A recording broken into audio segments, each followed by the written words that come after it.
The architecture of power in an age of decay. Why the dispossessed are the key to the throne. Every great civilization, as it rounds the twilight curve of its life cycle, enters an age of decadence. This late stage is rarely characterized by immediate collapse. Rather, it is marked by a profound stagnation. Institutions become ossified. Elites retreat into insular bubbles of self-congratulation, and the social contract frays. The most glaring symptom of this societal rot is often left to languish on the streets, a burgeoning population of the homeless and the dispossessed.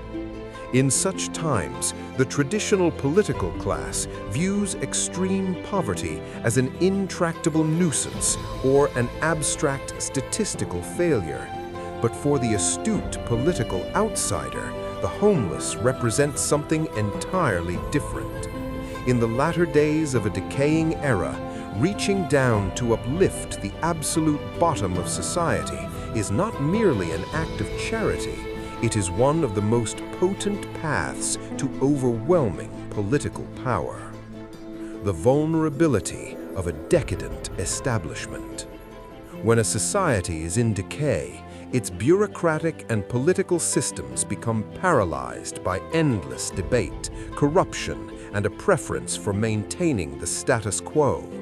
The visible crisis of homelessness serves as a daily, undeniable indictment of the establishment's incompetence. The public, even those who are comfortably middle class, grow exhausted by the contrast between the glittering promises of their leaders and the squalor on their sidewalks. When a political figure steps forward with a genuine, tangible plan to help the homeless, cutting through the red tape and bypassing the paralyzed establishment, they achieve two critical victories. They prove competence. They demonstrate the ability to execute and solve a problem that the current regime deemed impossible. They claim the moral high ground. They frame themselves as a champion of the people, contrasting their immediate physical action with the empty rhetoric of the out-of-touch elite. The imperial blueprint, Napoleon III. History provides a masterclass in this exact strategy through the rise of Louis Napoleon Bonaparte, who would become Napoleon III. In the 1840s, France was experiencing the profound growing pains of the Industrial Revolution under the July Monarchy. The ruling bourgeois elites were completely disconnected from the brutal realities facing the urban poor.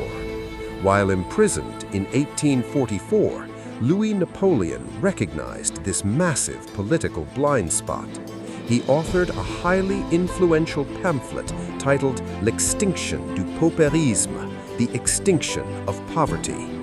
In it, he argued passionately for the eradication of extreme poverty and proposed concrete solutions, such as the creation of state-funded agricultural colonies to employ the urban poor. This was a calculated stroke of genius. To the traditional political class, he was a marginalized exile. But to the millions of disenfranchised workers and destitute citizens filling the streets of Paris and beyond, he was a savior. When the revolution of 1848 swept the old order away, Louis Napoleon did not rely on the backing of the traditional political establishment to win the presidency of the new republic. Instead, he rode a massive wave of populist support from the rural and urban poor, who remembered his promises to cure their destitution.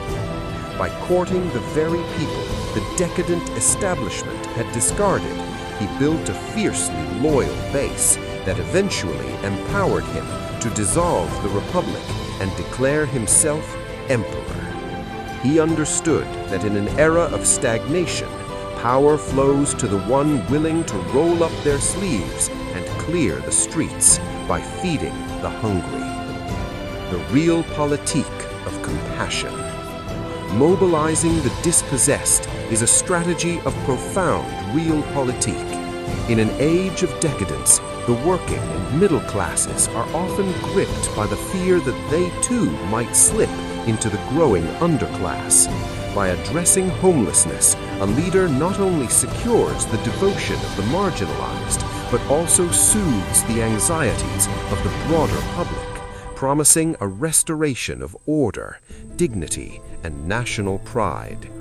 The elites of a declining age rely on complex alliances, institutional gatekeeping, and capital to hold to power. They forget that the foundation of the state is the populace.